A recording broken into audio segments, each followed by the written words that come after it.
ಅದಕ್ಕೆ ಭಗವತ್ಪಾದರು ಹೇಳ್ತಾರೆ, ನಮ್ಮ ದೇವರು ನಿದ್ರೆ ಮಾಡದೆಯೇ ಸುಖರೂಪಿಯಾಗಿದ್ದಾನೆ ಅಂತ ದ್ವಾದಶ ಸ್ತೋತ್ರದಲ್ಲಿ.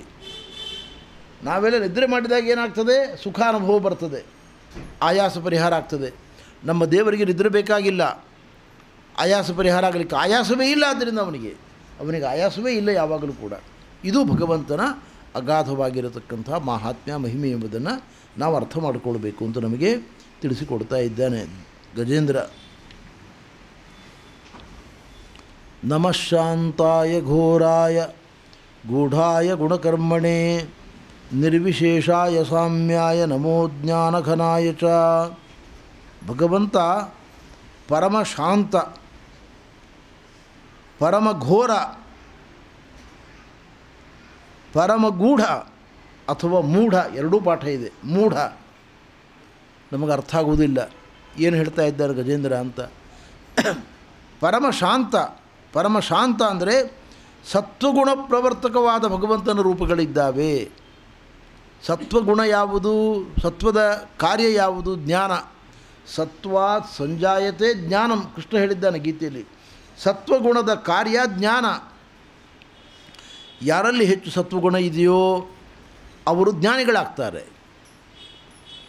ರಜೋಗುಣ ಇದ್ದರೆ ರಜೋಗುಣದ ಕಾರ್ಯ ಕಾಮಕ್ರೋಧಗಳು. ಕಾಮಕ್ರೋಧಗಳು ರಜೋಗುಣದ ಕಾರ್ಯ. ಕಾಮಕ್ರೋಧಗಳನ್ನು ಹೊಂದಿದವರಿಗೆ ಶಿಕ್ಷೆಯನ್ನು ಕೊಡಲಿಕ್ಕೋಸ್ಕರ ಭಗವಂತ ಅವತಾರ ಮಾಡಿದ್ದಾನೆ, ಜಾಮದಗ್ನ ಪರಶುರಾಮನಾಗಿ. ಹೀಗೆ ಭಗವಂತನ ಅವತಾರಗಳು ರಜೋಗುಣ ಪ್ರವರ್ತಕವಾದ ಅವತಾರಗಳಿದ್ದಾವೆ. ಅದರಂತೆ ತಮೋಗುಣ ಪ್ರವರ್ತಕವಾದ ಅಜ್ಞಾನ ನಿದ್ರೆ ಸಂತಾನ ಮಾತ್ರ ಬೆಳೆಸುವಂತಹದ್ದು. ಇದು ಯಾವ ಭಗವಂತನ ಅವತಾರ ರೂಪಗಳು? ಮತ್ಸ್ಯ, ಕೂರ್ಮ, ವರಾಹ ಇವೆಲ್ಲ ರೂಪಗಳು ತಮೋಗುಣ ಪ್ರವರ್ತಕವಾಗಿರತಕ್ಕಂಥವುಗಳು. ಆಯಾಯ ಆಕಾರದಲ್ಲಿ ಭಗವಂತ ಇದ್ದಾನೆ. ಮತ್ಸ್ಯ, ಕೂರ್ಮ ಆಕಾರದಲ್ಲಿದ್ದಾನೆ.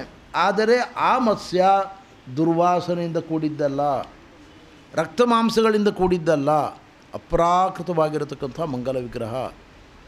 ಹೇಗೆ ಸಂಕ್ರಾಂತಿಯ ಕಾಲದಲ್ಲಿ ನಾವು ಸಕ್ಕರೆಯಿಂದ ಪುಟ್ಟ ಪುಟ್ಟ ಮನೆಗಳನ್ನು ಮಾಡ್ತೇವೆ, ಆನೆ ಮಾಡ್ತೇವೆ, ಕೋತಿ ಮಾಡ್ತೇವೆ, ಕಚ್ಚಪ ಆಮೆಯನ್ನು ಮಾಡ್ತೇವೆ, ಮೀನನ್ನು ಮಾಡ್ತೇವೆ. ಆ ಸಕ್ಕರೆಯಿಂದ ಮಾಡಿದ ಮೀನು ತಿನ್ನಬಹುದು, ಸಕ್ಕರೆಯಿಂದ ಮಾಡಿದ ಆನೆ ತಿನ್ನಬಹುದು, ದೋಷ ಇಲ್ಲ.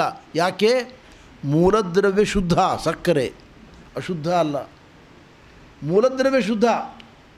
ಸಕ್ಕರೆಯಿಂದ ಮಾಡಿದ, ಬೆಲ್ಲದಿಂದ ಮಾಡಿದ ಆನೆಯನ್ನು ತಿಂದರೆ ದೋಷ ಇಲ್ಲ. ಮಾಂಸಭರಿತವಾದ ಆನೆಯನ್ನು ತಿಂದರೆ ಅದು ಹತ್ಯೆ, ಅದು ಪಾಪ ಸಾಧನ. ಹಾಗೆ ಭಗವಂತನ ಮತ್ಸ್ಯ ಕೂರ್ಮ ವರಾಹ ರೂಪಗಳು ನಮ್ಮ ಲೋಕದಲ್ಲಿ ಕಾಣತಕ್ಕಂಥ ಮತ್ಸ್ಯ ಕೂರ್ಮ ರೂಪಗಳಂತೆ ಅಲ್ಲ. ಇವುಗಳ ಒಳಗಿದ್ದು ಇದರಂತೆ ಇದ್ದು ಅಪ್ರಾಕೃತ ರೂಪವನ್ನು ಹೊಂದಿದ್ದಾನೆ ಪರಮಾತ್ಮ. ಆದ್ದರಿಂದ ಅದು ಪರಮ ಮಂಗಲಮಯವಾಗಿರತಕ್ಕಂಥದ್ದು, ಸುಖಮಯವಾಗಿರತಕ್ಕಂಥದ್ದು, ನಿರ್ಮಲವಾಗಿರತಕ್ಕಂಥದ್ದು ಎಂಬುದನ್ನು ನಾವು ಚಿಂತನೆ ಮಾಡಬೇಕು. ನಿರ್ವಿಶೇಷಾಯ ಸಾಮ್ಯಾಯ, ಪರಮಾತ್ಮ ಯಾವ ವಿಶೇಷಗಳು ಇಲ್ಲದವನು, ಎಲ್ಲ ಅವತಾರಗಳಲ್ಲಿ ಸಮಾನನಾಗಿರತಕ್ಕಂಥವನು ಮತ್ತು ಅವರವರ ಯೋಗ್ಯತೆಗೆ ತಕ್ಕಂತೆ ಅನುಗ್ರಹವನ್ನು ಮಾಡತಕ್ಕಂಥವನು. ಎಲ್ಲರಿಗೂ ಒಂದೇ ರೀತಿ ಅನುಗ್ರಹ ಮಾಡೋದಿಲ್ಲ ಅವನು. ಆದ್ದರಿಂದ ಸಾಮ್ಯಾಯ, ಸಮಾನನಾಗಿರತಕ್ಕಂಥವನು. ದೇವರ ಕ್ರಮ ಹೇಗೆ ಅಂದರೆ ಅವರವರ ಸಾಧನೆ ನೋಡಿ ಕರುಣೆಯನ್ನು ಮಾಡ್ತಾನೆ ಅವನು. ಒಂದೇ ರೀತಿ ಅಲ್ಲ. 10 ಜನ ತಪಸ್ಸು ಮಾಡ್ತಾ ಇರ್ತಾರೆ, 10 ಜನರಿಗೆ ಒಂದೇ ರೀತಿ ಅನುಗ್ರಹ ಮಾಡೋದಿಲ್ಲ. ಅವರವರ ಸಾಧನೆ ಹೇಗಿದೆ, ಅವರ ಒಳಗೆ ಭಗವಂತ ಪ್ರವೇಶ ಮಾಡಬಲ್ಲ. ಒಳಗಿದ್ದುಕೊಂಡು ಅವನ ನಿಜವಾದ ಭಕ್ತಿ ಇದೆಯೋ ಇಲ್ಲವೋ ಎಲ್ಲವನ್ನೂ ನೋಡಿ, ಶ್ರದ್ಧೆಯನ್ನು ನೋಡಿ, ಜ್ಞಾನವನ್ನು ನೋಡಿ, ಭಕ್ತಿಯನ್ನು ನೋಡಿ ತಕ್ಕ ಅನುಗ್ರಹವನ್ನು ಮಾಡ್ತಾನೆ. ಎಲ್ಲರಿಗೂ ಒಂದೇ ರೀತಿ ಇದ್ದಾನೆ ದೇವರು. ಅಲ್ಲ, ಒಬ್ಬನಿಗೆ 5 ಲಕ್ಷ ರೂಪಾಯಿ ತಪಸ್ಸು ಮಾಡಿದವನಿಗೆ ಕೊಟ್ಟ, ಒಬ್ಬರಿಗೆ 50,000 ಕೊಟ್ಟ, ಒಬ್ಬರಿಗೆ 5,000 ಕೊಟ್ಟ, 500 ಕೊಟ್ಟ. ಇದು ತಾರತಮ್ಯ ಅಲ್ವೇ? ತಾರತಮ್ಯ ಅಲ್ಲ. ಅವರವರ ಶ್ರದ್ಧೆ, ಭಕ್ತಿ, ಜ್ಞಾನ, ಯೋಗ್ಯತೆ ಎಲ್ಲವೂ ಪ್ರಧಾನ ಪಾತ್ರವನ್ನು ವಹಿಸ್ತದೆ. ಅದಕ್ಕೆ ತಕ್ಕಂತೆ ಫಲವನ್ನು ಕೊಡ್ತದೆ. ಜ್ಯೋತಿಷಾಸ್ತ್ರದಲ್ಲಿ ಒಂದು ಮಾತಿದೆ,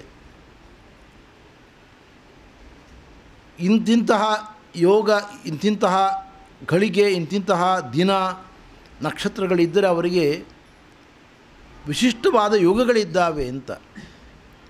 ಅದರಲ್ಲಿ ದಿವ್ಯವಾಗಿರತಕ್ಕಂಥ ಆನೆಯ ಮೇಲೆ ಕುಳಿತುಕೊಂಡು ಹೋಗತಕ್ಕಂಥ ಗಜಾರೋಹಣ ಯೋಗ ಇದೆ ಅಂತ. ಗಜಾರೋಹಣ ಯೋಗ ಅಂತ ಹೇಳ್ತಾರೆ ಅದನ್ನು. ಒಂದು ದಿವಸ ಒಬ್ಬ ರಾಜನ ಮನೆಯಲ್ಲಿ ರಾಜನ ಮಗ ಹುಟ್ಟಿದ್ದಂತೆ, ರಾಜನಿಗೆ ಮಗ ಹುಟ್ಟಿದ. ಅದೇ ಕ್ಷಣದಲ್ಲಿ ಮಂತ್ರಿಗೂ ಮಗ ಹುಟ್ಟಿದ. ಅದೇ ಕ್ಷಣದಲ್ಲಿ ಅಗಸ ಮಾವುತ ಅವನಿಗೂ ಮಗ ಹುಟ್ಟಿದ. ಒಂದೇ ಕ್ಷಣದಲ್ಲಿ 3 ಹುಟ್ಟಿದ್ದಾರೆ. ಜ್ಯೋತಿಷ್ಯ ವಿದ್ವಾಂಸನನ್ನು ಕರೆದಂತೆ ರಾಜ, ಪರೀಕ್ಷೆ ಈಗ ನೋಡಯ್ಯ, 3 ಜನರು ಹುಟ್ಟಿದ್ದಾರೆ, ಇವರಿಗೆ ಏನು ಯೋಗ ಇದೆ, ಏನು ಭವಿಷ್ಯ ಇದೆ ಹೇಳು. ಅವನು ಹೇಳಿದಂತೆ, ಇವರಿಗೆ 24ನೇ ವಯಸ್ಸಿನಲ್ಲಿ 3 ಕೂಡ ದಿವ್ಯವಾದ ಮಹಾರಾಜರು ಕೂತ್ಕೊಳ್ತಕ್ಕಂಥ ಗಜಾರೋಹಣ ಯೋಗ ಇದೆ ಅಂತ ಹೇಳಿದಂತೆ. ರಾಜ ಹೇಳಿದಂತೆ, ಶುದ್ಧ ಮೂರ್ಖ ಇದ್ದೀನಿ ನೀನು ಅಂತ ಹೇಳಿದಂತೆ. ರಾಜ ಮಹಾರಾಜರು ಕೂತ್ಕೊಳ್ತಕ್ಕಂಥ ಆನೆ ಮೇಲೆ ನನ್ನ ಮಗ ಒಬ್ಬ ಕೂತ್ಕೋಬೋದು, ಮಂತ್ರಿ ಮಗ ಯಾಕೆ ಕೂತ್ಕೋತಾನೆ, ಅಗಸನ ಮಗ ಯಾಕೆ ಕೂತ್ಕೋತಾನೆ ಅದರಲ್ಲಿ? ಅದಕ್ಕೆ ಈ ಜ್ಯೋತಿಷಾಸ್ತ್ರ ಪಂಡಿತ ಹೇಳಿದ್ದಂತೆ, ಇವತ್ತು ಉತ್ತರ ಹೇಳೋದಿಲ್ಲ, ಆವತ್ತು ಉತ್ತರ ಹೇಳ್ತೀನಿ ಎಂದಂತೆ. ಆ ಕ್ಷಣ ಒದಗಿ ಬಂದಾಗ ಅಂದು ರಾಜಕುಮಾರನನ್ನು ಯುವರಾಜನನ್ನಾಗಿ ಪರಿಗಣನೆ ಮಾಡಿ ರಾಜ್ಯದಲ್ಲಿ ಅವನಿಗೆ ಶಾಸನ ಹೊರಡಿಸಿ ಪರಮೋಚ್ಚ ಗೌರವದಿಂದ ಆನೆ ಮೇಲೆ ಕೂಡಿಸಿದ್ರಂತ ಅವನನ್ನು. ರಾಜಮಂದಿರದ ಆನೆ ಮೇಲೆ, ಪಟ್ಟಾನೆ ಮೇಲೆ ಕೂಡಿಸಿದ್ರು ಅವನನ್ನು. ಅವನು ಪ್ರೀತಿಯಿಂದ ಗೆಳೆಯನಾದ ಮಂತ್ರಿ, ಏನು ಬಾರೋ ನಾನು ಹಿಂದೆ ಕೂತ್ಕೋ ಅಂತ ಕರೆದಂತೆ. ಹಿಂದೆ ಕೂತ್ಕೋ, ಸೇವಕ ನೀನು, ಮಂತ್ರಿ ಮಗ ನೀನು, ಹಿಂದೆ ಕೂತ್ಕೋ ಅಂದಂತೆ. ಅಗಸನ ಮಗ ಆನೆ ನಡೆಸಬೇಕಲ್ಲ ಮುಂದೆ, ಮಾವುತ, ಅವನು ಮುಂದೆ ಕೂತ್ಕೊಂಡಿದ್ದಂತೆ. ಅಲ್ಲಿಗೆ 3 ಗಜಾರೋಹಣ ಮಾಡಿದರು. 3 ಅದೇ ಕ್ಷಣದಲ್ಲಿ ಗಜಾರೋಹಣ ಆಯಿತು. ರಾಜಕುಮಾರನಿಗಿರುವ ವೈಭವನೇ ಬೇರೆ, ಮಂತ್ರಿಯ ಮಗನಿಗಿರುವ ವೈಭವನೇ ಬೇರೆ, ನಡೆಸುವ ಅಗಸನ ಮಗನಿಗಿರುವ ವೈಭವನೇ ಬೇರೆ. 3 ಗಜಾರೋಹಣ ಆಯಿತು. ಅವರವರ ಯೋಗ್ಯತೆ, ಕರ್ಮ, ಸಾಧನೆಗೆ ತಕ್ಕಂತೆ ಭಗವಂತ ಕೊಡ್ತಾನೆ, ಎಲ್ಲವನ್ನೂ ಕೊಡ್ತಾನೆ. ತಾರತಮ್ಯ ಇದೆ, ಆ ತಾರತಮ್ಯಕ್ಕೆ ಕಾರಣ ನಮ್ಮ ಸಾಧನೆ, ಅದಕ್ಕೆ ಮೂಲ ಕಾರಣ. ನಾವು ನಮ್ಮ ಶ್ರದ್ಧಾಭಕ್ತಿಗಳು ಕಡಿಮೆ ಇದ್ದಲ್ಲಿ ಕಡಿಮೆ ಕೊಡ್ತಾನೆ, ಹೆಚ್ಚಿದ್ದವರಿಗೆ ಹೆಚ್ಚು ಕೊಡ್ತಾನೆ. ಆದ್ದರಿಂದ ಭಗವಂತ ಸಮಾನ ಅಂತಲೇ ಕರೆಯಲ್ಪಡ್ತಾನೆ, ಅವನಿಗೆ ಅಸಮಾನತೆ ಅಂತ ಕರೆಯುವುದಿಲ್ಲ ಶಾಸ್ತ್ರದಲ್ಲಿ. ಇದನ್ನು ಚಿಂತನೆ ಮಾಡ್ತಾ ಇದ್ದಾನೆ ಗಜೇಂದ್ರ.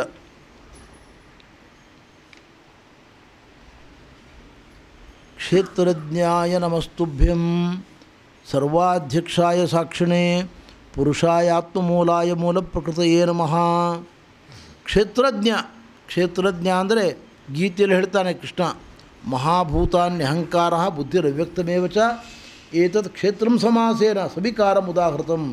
ಪ್ರಕೃತಿಯಿಂದ ಆರಂಭ ಮಾಡಿಕೊಂಡು ಪಂಚಭೂತಗಳವರೆಗೆ ಇವುಗಳಿಂದ ನಿರ್ಮಾಣಗೊಂಡಿರತಕ್ಕಂಥ ಈ ಬ್ರಹ್ಮಾಂಡ, ಇದನ್ನು ಯಾರು ತಿಳಿದುಕೊಂಡಿದ್ದಾನೋ, ಪಿಂಡಾಂಡ ದೇಹವನ್ನು ಯಾರು ತಿಳ್ಕೊಂಡಿದ್ದಾನೋ ಅವನು ಕ್ಷೇತ್ರಜ್ಞ. ಕ್ಷೇತ್ರಜ್ಞ ಅಂದರೆ ಪಿಂಡಾಂಡ ಬ್ರಹ್ಮಾಂಡಗಳನ್ನು ತಿಳಿದವನು. ನಮಗೆ ನಮ್ಮ ದೇಹದ ಒಳಗಾಗುವ ವಿಕಾರಗಳೇ ಗೊತ್ತಾಗುವುದಿಲ್ಲ, ನಾವು ಹೇಗೆ ಕ್ಷೇತ್ರಜ್ಞರಾಗಲಿಕ್ಕೆ ಸಾಧ್ಯ? ಅದರಿಂದ ಕ್ಷೇತ್ರಜ್ಞ ಅಂದರೆ ಮಾಯಾಮಾದಿಗಳು ಹೇಳುವಂತೆ ಜೀವಾತ್ಮ ಅಲ್ಲ. ನಿಜವಾಗಿ ಕ್ಷೇತ್ರಜ್ಞ ಅಂದರೆ ಬ್ರಹ್ಮಾಂಡವನ್ನು, ಪಿಂಡಾಂಡವನ್ನು ತಿಳಿದುಕೊಂಡಿರತಕ್ಕಂಥ ಭಗವಂತನನ್ನು ಕ್ಷೇತ್ರಜ್ಞ ಅಂತ ಕರೀತಾರೆ. ಇಡೀ ಪ್ರಪಂಚದ ಒಳಗೆ ಹೊರಗೆ ವ್ಯಾಪಿಸಿಕೊಂಡಿದ್ದಾನೆ ಪರಮಾತ್ಮ. ಗಾಳಿಯಂತೆ, ಆಕಾಶದಂತೆ ಎಲ್ಲದರ ಒಳ ಹೊರಗೆ ದೇವರಿದ್ದಾನೆ. ಎಲ್ಲವನ್ನೂ ನೋಡ್ತಾ ಇದ್ದಾನೆ, ಎಲ್ಲವನ್ನೂ ಗಮನಿಸ್ತಾ ಇದ್ದಾನೆ. ಅವನ ಬುದ್ಧಿಗೆ ನಿಲುಕದ, ಗೊತ್ತಾಗದ ವಿಷಯವೇ ಇಲ್ಲ, ಎಲ್ಲವೂ ಅವನಿಗೆ ಗೊತ್ತಾಗ್ತದೆ. ಸರ್ವಾಧ್ಯಕ್ಷಾಯ ಸಾಕ್ಷಿಣೆ, ಎಲ್ಲದಕ್ಕಿಂತ ಮುಖ್ಯವಾಗಿ ಆತ್ಮಮೂಲಾಯ, ಬ್ರಹ್ಮಾದಿ ದೇವತೆಗಳಿಗೆ ಜನ್ಮವನ್ನು ಕೊಟ್ಟಿರ್ತಕ್ಕಂಥವನು, ಪ್ರಕೃಷ್ಟವಾದ ಕಾರ್ಯಗಳನ್ನು ಮಾಡ್ತಕ್ಕಂಥವನು ಭಗವಂತ. ಆದ್ದರಿಂದ ಮೂಲ ಪ್ರಕೃತಿ ಅಂತ ಕರೆಸಿಕೊಳ್ಳಲ್ಪಡ್ತಾ ಇದ್ದಾನೆ. ಹೀಗೆ ಭಗವಂತನ ಅನೇಕ ಮಹಿಮೆಗಳನ್ನು ಚಿಂತನೆ ಮಾಡ್ತಾ ಇದ್ದಾನೆ ಗಜೇಂದ್ರ. ಕೊನೆಗೆ ನಮಸ್ಕಾರವನ್ನು ಮಾಡ್ತಾ ಇದ್ದಾನೆ. ನಮೋ ನಮಸ್ತೆ ಅಖಿಲ ಕಾರಣಾಯ ನಾರಾಯಣಾಯ ಅರ್ತಿ ವಿನಾಶನಾಯ ಸರ್ವಾಗಮಾಮ್ನಾಯ ಮಹಾರಣವಾಯ ನಮೋಪವರ್ಗಾಯ ಪರಾಯಣಾಯ. ಅಖಿಲ ಕಾರಣಾಯ, ಜಗಜ್ಜನ್ಮಾದಿ ಕಾರಣ, ಸೃಷ್ಟಿಸ್ಥಿತಿ ಲಯ ನಿಯಮನ ಜ್ಞಾನಾಜ್ಞಾನ ಬಂಧ ಮೋಕ್ಷಗಳಿಗೆ ಕಾರಣ. ಆರ್ತಿ ವಿನಾಶನಾಯ, ಭಕ್ತರಿಗೆ ಬಂದ ಆಪತ್ತುಗಳನ್ನು ಪರಿಹಾರ ಮಾಡತಕ್ಕಂಥವನು. ದೇವರ ಬಳಿಗೆ 4 ರೀತಿಯ ಜನ ಬರ್ತಾರೆ ಅಂತಾನೆ ಕೃಷ್ಣ. ಆರ್ತೋ ಜಿಜ್ಞಾಸುರ ಅರ್ಥಾರ್ಥಿ ಜ್ಞಾನೀಚ ಭರತರ್ಷಭ. ಕೆಲವರು ರೋಗಗ್ರಸ್ತರಾಗಿ ಸಮಸ್ಯೆಯ ಸುಳಿಯಲ್ಲಿ ಸಿಗಾಕ್ಕೊಂಡು ಅದರಿಂದ ಪಾರು ಮಾಡುವಂಥ ದೇವರ ಬಳಿಗೆ ಬರ್ತಾರೆ, ಆರ್ತ ಅಂತ ಕರೀತಾರೆ ಅವ್ರನ್ನ. ಇನ್ನು ಕೆಲವರು ದುಡ್ಡು ಕಾಸು ಬೇಕು, ಸ್ಥಾನಮಾನಗಳು ಬೇಕು, ಮನೆ ಮಠಗಳು ಬೇಕು, ನಾನಾ ಬಗೆಯ ಲೌಕಿಕಕ್ಕೋಸ್ಕರ ದೇವರ ಬಳಿಗೆ ಬರ್ತಾರೆ, ಅವರನ್ನು ಅರ್ಥಾರ್ಥಿ ಅಂತ ಕರೀತಾರೆ.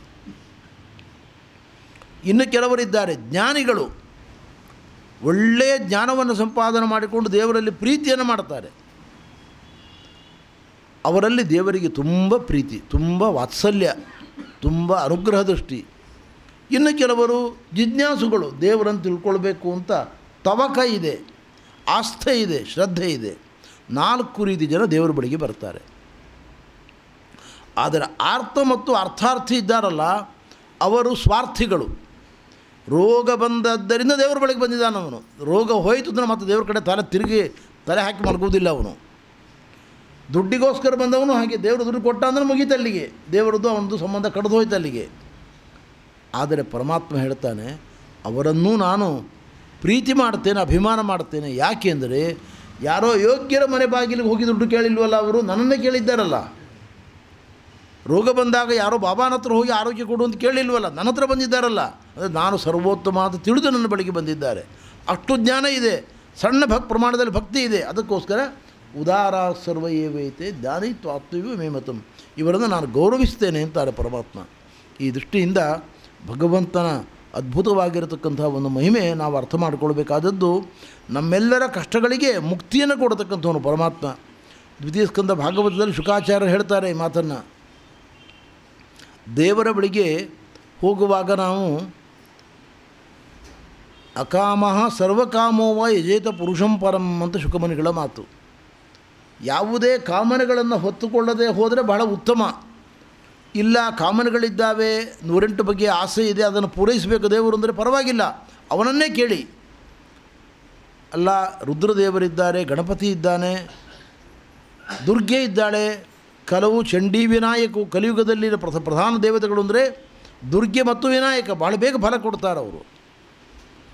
ಅವರ ಹತ್ರ ಹೋಗ್ತೇವೆ ನಾವು, ವಿಷ್ಣುವಿನ ಹತ್ರ ಯಾಕೆ ಹೋಗಬೇಕು, ನಾರಾಯಣನ ಬಳಿಗೆ ಯಾಕೆ ಹೋಗಬೇಕು? ಶುಕಾಚಾರ್ಯರಂತಾರೆ, ಅವರು ಯಾರೇ ಫಲ ಕೊಡಬೇಕಾದರೂ ಒಳಗೆ ನಿಂತು ನಾರಾಯಣನೇ ಕೊಡಬೇಕು. ಅವರಿಗೆ ಸ್ವಾತಂತ್ರ್ಯ ಇಲ್ಲ, ಶಕ್ತಿ ಇಲ್ಲ, ಅವರಿಗೆ ಸ್ವತಂತ್ರರಲ್ಲ ಅವರು. ನಾರಾಯಣನ ಉಪಾಸನೆಯ ಬಲದಿಂದಲೇ ದುರ್ಗೆಯಾಗಲಿ, ಶಂಕರನಾಗಲಿ, ಗಣಪತಿಯಾಗಲಿ, ಇತರ ದೇವತೆಗಳಾಗಲಿ ಫಲವನ್ನು ಕೊಡಬೇಕು. ಆದ್ದರಿಂದ ನೇರವಾಗಿ ನಾರಾಯಣನ ಬಳಿಗೆ ಹೋಗ್ರಿ, ಅಲ್ಯಾಕೆ ಓದಾಡ್ತೀರಿ, ಅವರಿಗೂ ದೇವತೆಗಳನ್ನು ಯಾಕೆ ಕೇಳ್ತೀರಿ ನೀವು? ಆದ್ದರಿಂದ ವಿಷ್ಣುವಿನ ಆರಾಧನೆಯನ್ನು ಯಾರು ಮಾಡ್ತಾ ಇದ್ದಾರೆ ಅವರು ನಿಜವಾಗಿ ವಿವೇಕಿಗಳು, ಜಾಣರು ಅಂತ ಭಾಗವತದಲ್ಲಿ ಶುಕಮುನಿಗಳು ಹೇಳಿದ್ದಾರೆ. ಈ ದೃಷ್ಟಿಯಿಂದ ನಾವು ಭಗವಂತನನ್ನು ಆಪತ್ತುಗಳು ಬಂದಾಗ ಆರಾಧನೆ ಮಾಡತಕ್ಕಂಥದ್ದು ಕೂಡ ತಪ್ಪಲ್ಲ. ಉತ್ತಮ ಪಕ್ಷ ಎಲ್ಲವನ್ನೂ ತೊರೆದು ಮಾಡುವಂಥದ್ದು ಉತ್ತಮ ಪಕ್ಷ. ಸಕಲ ವೇದಗಳ ಹೃದಯ, ಸಕಲ ವೇದ ಪ್ರತಿಪಾದ್ಯನಾಗಿರತಕ್ಕಂಥವನು, ಮುಕ್ತಿಪ್ರದನಾದವನು, ಮುಕ್ತರಿಗೆ ಆಶ್ರಯಪ್ರದನಾಗಿರತಕ್ಕಂಥವನು. ಮುಕ್ತರು ಕೂಡ ಕೊನೆಗೆ ಎಲ್ಲಿರ್ತಾರೆ? ನಾರಾಯಣನ ಆಶ್ರಯದಲ್ಲೇ ಇರ್ತಾರೆ. ಅವರೇನು ತಂಪಾಡಿಗೆ ತಾವು ಸುಂದರವಾಗಿರೋದಿಲ್ಲ, ನಾರಾಯಣನ ಬಳಿಗೆ ಇದ್ದುಕೊಂಡು ತಮ್ಮದಾದ ಆನಂದವನ್ನು ಅನುಭವಿಸ್ತಾರೆ. ಅಜ್ಞಾನಾಂ ಜ್ಞಾನದೋ ವಿಷ್ಣು ಜ್ಞಾನಿನಾಂ ಮೋಕ್ಷದಸ್ಸು ಸಹ ಆನಂದದಶ್ಚ ಮುಕ್ತಾನಾಂ ಸಯವೇಕೋ ಜನಾರ್ದನಃ. ಯಂ ಧರ್ಮ ಕಾಮಾರ್ಥ ವಿಮುಕ್ತ ಕಾಮಾ ಭಜಂತ ಇಷ್ಟಾಂ ಗತಿಮಾಪ್ನುವಂತಿ ಕಿಂತ್ವಾಶಿಷೋ ರಾತ್ಯಪಿ ದೇಹಮವ್ಯಯಂ ಕರೋತು ಮೇ ಅದಭ್ರಧಿಯೋ ವಿಮೋಕ್ಷಣಂ. ಗಜರಾಜ ಹೇಳ್ತಾ ಇದ್ದಾನೆ, ಧರ್ಮ ಅರ್ಥ ಕಾಮ ಮೋಕ್ಷಗಳನ್ನು ಬಯಸುವವರಿಗೆ ಭಗವಂತ ಎಲ್ಲವನ್ನೂ ಕರುಣಿಸ್ತಾನೆ, ಪರಮ ಕರುಣಾಳವಾಗಿದ್ದಾನೆ. ಅಂಥ ಪರಮಾತ್ಮ ನನಗೆ ಈ 108 ಬಗೆಯ ರೋಗಗ್ರಸ್ತವಾದ ಛಿನ್ನ ವಿಚ್ಛಿನ್ನವಾದ ದೇಹದಿಂದ ಮುಕ್ತಿಯನ್ನು ಕೊಟ್ಟು, ಈ ದೇಹದಿಂದ ಮಾತ್ರ ಅಲ್ಲ, ಶಾಶ್ವತವಾಗಿ ಇಂತಹ ಭೌತಿಕ ದೇಹಗಳಿಂದ ಮುಕ್ತಿಯನ್ನು ಕೊಡಲಿ, ಮೋಕ್ಷವನ್ನು ಕೊಡಲಿ ಅಂತ ದೇವರಲ್ಲಿ ಪ್ರಾರ್ಥನೆ ಮಾಡ್ತಾ ಇದ್ದಾನೆ. ಅವನಿಗೆ ನಾಚಿಕೆ ಆಯಿತು. ನಿಜವಾಗಿ ದೇವರ ಬಳಿಗೆ ಬಂದಿರತಕ್ಕಂತಹ ನಿಜವಾದ ಭಕ್ತರು, ಏಕಾಂತ ಭಕ್ತರು ದೇವರಲ್ಲಿ ಏನನ್ನೂ ಕೇಳುವುದಿಲ್ಲ. ಇದು ಏಕಾಂತ ಭಕ್ತರ ಲಕ್ಷಣ. ಇದು ಏಕಾಂತಿನೋ ನಯಸ್ಯ ಕಂಚನಾರ್ಥಂ ವಾಂಛಂತಿ ತೇವೈ ಭಗವತ್ಪ್ರಧಾನ. ಶ್ರೀಮದ್ ಆಚಾರ್ಯರು ಹೇಳ್ತಾರೆ ಅನುವ್ಯಾಖ್ಯಾನದಲ್ಲಿ, ಏಕಾಂತಾನಾಂ ನ ಕಶ್ಚಿದರ್ಥೇ ನಾರಾಯಣೋ ದೇವ. ನಾರಾಯಣನ ಬಳಿಗೆ ಬಂದಿರತಕ್ಕಂಥ ಭಕ್ತರು, ಏಕಾಂತ ಭಕ್ತರು ನಾರಾಯಣನಿಂದ ಏನನ್ನೂ ಬಯಸುವುದಿಲ್ಲಂತೆ. ಮೋಕ್ಷವನ್ನು ಕೊಡ್ತೇನೆ ಅಂದರೆ ಅವ್ರು ಹೇಳ್ತಾರಂತೆ ನಮಗೇನು ಅಗತ್ಯ ಇಲ್ಲ ಅಂತ ಹೇಳ್ತಾರಂತವರು. ಮೋಕ್ಷ ನಮಗೇನು ಬೇಕಿಲ್ಲ, ನಮಗೆ ಆನಂದಮಯವಾದ ಮೋಕ್ಷ ಬೇಕು ಅಂತ ನಾವು ನಿನ್ನ ಬಳಿಗೆ ಬಂದಿಲ್ಲ. ನಾವು ಮತ್ತು ಯಾಕೆ ಬಂದಿರಿ? ಹಾಗಿದ್ದರೆ ನಿನ್ನ ಗುಣಗಳನ್ನು ಕಂಡು ಆಕರ್ಷಿತರಾಗಿ ಬಂದಿದ್ದೇವೆ. ನಿನ್ನ ಮಂಗಲಮಯ ರೂಪವನ್ನು ಧ್ಯಾನ ಮಾಡದೇ ಇರಲಿಕ್ಕೆ ಸಾಧ್ಯ ಇಲ್ಲ ನಮ್ಮಿಂದ, ಅದಕ್ಕೆ ನಿನ್ನ ಬಳಿಗೆ ಬಂದಿದ್ದೇವೆ. ನಿಮಗೇನು ಬೇಕು? ನಮಗೇನು ಬೇಡ, ನೀನೇ ಸಾಕು, ನೀನೊಬ್ಬನೇ ಸಾಕು, ನಮಗೆ ಇನ್ನೇನೂ ಬೇಕಾಗಿಲ್ಲ ಅಂತ ಹೇಳ್ತಾರೆ. ಇದು ಏಕಾಂತ ಭಕ್ತರ ಲಕ್ಷಣ. ಆದ್ದರಿಂದ ನಾನು ನಿನ್ನ ಬಳಿಗೆ ಬಂದು ಮೋಕ್ಷವನ್ನು ಕೇಳಬಾರದು, ಏನನ್ನೂ ಬಯಸಬಾರದು, ಕೇವಲ ನಿನ್ನ ಪ್ರೀತಿಯನ್ನು ಮಾತ್ರ ಬಯಸಬೇಕು. ಪ್ರಹ್ಲಾದರಾಜರು ಅದನ್ನು ತೋರಿಸಿಕೊಟ್ಟರು. ನಿನಗೆ ಕೇಳಿದ ವರವನ್ನು ಕೊಡ್ತೇನೆ, ಬೇಕಾದ್ದನ್ನು ಕೊಡ್ತೇನೆ ಎಂದ ನರಸಿಂಹ. ಪ್ರಹ್ಲಾದರಾಜರು ಹೇಳಿದರು, ನಾನು ದಾಸ, ನೀನು ಸ್ವಾಮಿ, ನೀನು ವ್ಯಾಪಾರಿ, ನಾನು ವರ್ತಕ ಅಲ್ಲ. ನಿನ್ನ ಸಂಬಂಧ ವ್ಯಾಪಾರಿ ವರ್ತಕ ಭಾವರೂಪವಾದ್ದಲ್ಲ. ನಾನು ವ್ಯಾಪಾರಿ ಆಗಿದ್ದರೆ 100 ರೂಪಾಯಿ ದುಡ್ಡು ಕೊಟ್ಟು ನಿನಗೆ ತಕ್ಕ ಪದಾರ್ಥ ಕೊಡು ಅಂತ ನಾನು ಕೇಳಬೇಕು. ನೀನು ವ್ಯಾಪಾರಿ ಅಲ್ಲ, ನಾನು ವರ್ತಕ ಅಲ್ಲ. ನೀನು ನನಗೆ ಸ್ವಾಮಿ, ನಾನು ನಿನ್ನ ದಾಸ. ದಾಸನಾದ ನನ್ನ ಕರ್ತವ್ಯ ನಿನ್ನ ಧ್ಯಾನ ಮಾಡ್ತಕ್ಕಂಥದ್ದು, ನನ್ನನ್ನು ನೋಡಿಕೊಳ್ತಕ್ಕಂಥದ್ದು. ಸ್ವಾಮಿಯಾದ ನೀನು ಮಾಡೇ ಮಾಡ್ತೀಯ ಕೆಲಸವನ್ನು. ಅದರಿಂದ ನಾನು ಯಾವ ಬಯಕೆಯನ್ನು ನಿನ್ನ ಮುಂದೆ ಇಡುವುದಿಲ್ಲ. ನೀನು ಬಹಳ ಹೇಳ್ತಾ ಇದ್ದೀವಿ, ವರ ಕೇಳು ವರ ಕೇಳು ವರ ಕೇಳು ಅಂತ ಪೀಡಿಸ್ತಾ ಇದ್ದೀನಿ ನನ್ನನ್ನು. ನೋಡಿ ಎಷ್ಟು ವಿಚಿತ್ರ. ನಿಜವಾಗಿ ಭಕ್ತನೇ ದೇವರನ್ನು ಪೀಡಿಸ್ತಾನೆ, ವರ ಕೊಡು ವರ ಕೊಡು ವರ ಕೊಡು ಅಂತ. ಇಲ್ಲಿ ಹಾಗಾಗಿಲ್ಲ. ನಾರಾಯಣನೇ ನರಸಿಂಹನೇ ಪೀಡಿಸ್ತಾ ಇದ್ದಾನೆ ಪ್ರಹ್ಲಾದನ್ನು. ಏನಾದರೂ ವರ ಕೇಳು, ಏನಾದರೂ ವರ ಕೇಳು, ನಾನು ಅವತಾರ ಮಾಡಿ ಬಂದಿದ್ದೆ ನಿನಗೋಸ್ಕರ, ಏನಾದರೂ ಕೇಳು ಕೇಳು ಅಂತ ಒತ್ತಾಯ ಮಾಡ್ತಾ ಇದ್ದಾನೆ.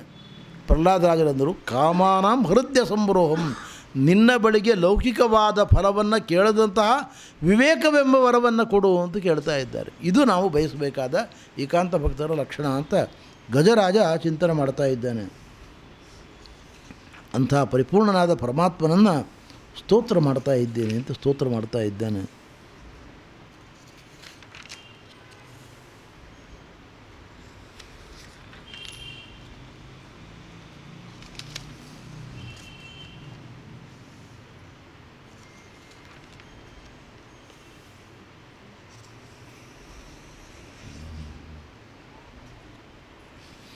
ಯೋಗರಂಧಿತ ಕರ್ಮಾಣ ಹೃದಯ ಯೋಗ ವಿಭಾವಿತೆ ಯೋಗಿನೋ ಯಂ ಪ್ರಪಶ್ಯಂತಿ ಯೋಗೀಶಂ ತಂ ನತೋಸ್ಮ್ಯಹಂ.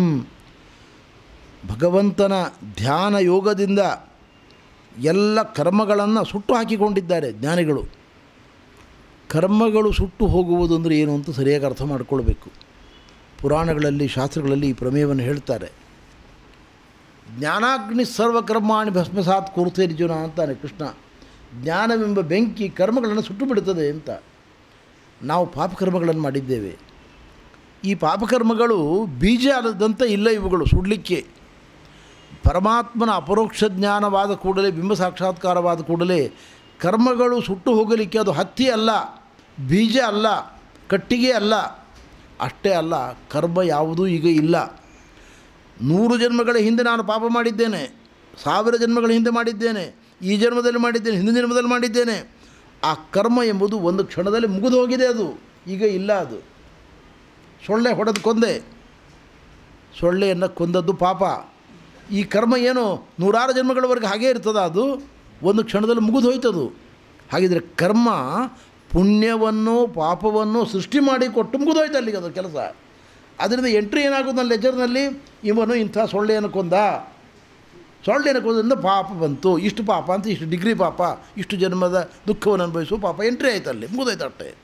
ಹಾಗಿದ್ರೆ ಜ್ಞಾನಾಗ್ನಿ ಕರ್ಮಗಳನ್ನು ಸುಟ್ಟು ಹಾಕ್ತದೆ ಅಂದರೆ ಈ ಪಾಪವನ್ನು ಸುಟ್ಟು ಹಾಕ್ತದೆ. ಅದು ಸಂಚಿತವಾದ 100 1000 ಅನಂತ ಜನ್ಮಗಳಲ್ಲಿ ನಾನು ಮಾಡಿರ್ತಕ್ಕಂಥ ಪಾಪಗಳ ಗಂಟು 100 ಪರ್ವತದಷ್ಟಿದೆ.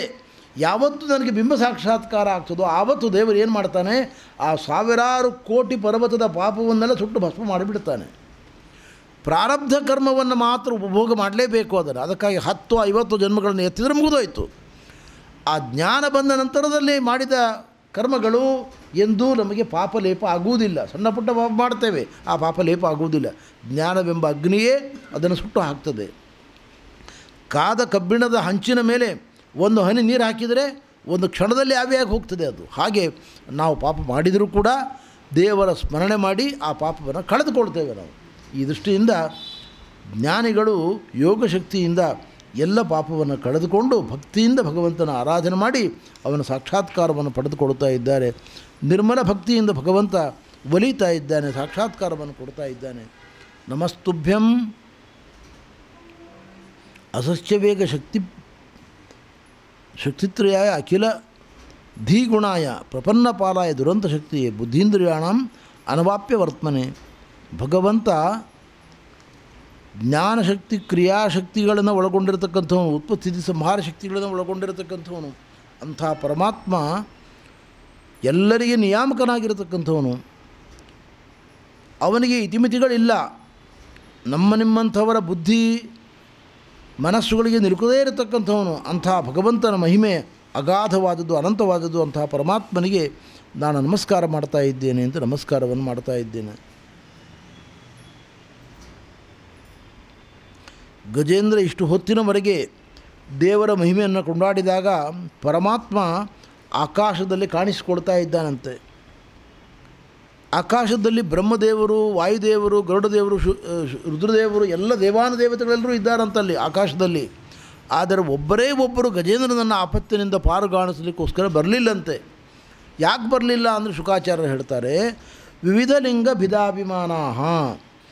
ಗಜೇಂದ್ರ ಸ್ತೋತ್ರ ಮಾಡಿದ್ದು ವಿಷ್ಣುವನ್ನೇ ಹೊರತು ಬ್ರಹ್ಮನನ್ನಲ್ಲ, ವಾಯುದೇವರನ್ನಲ್ಲ.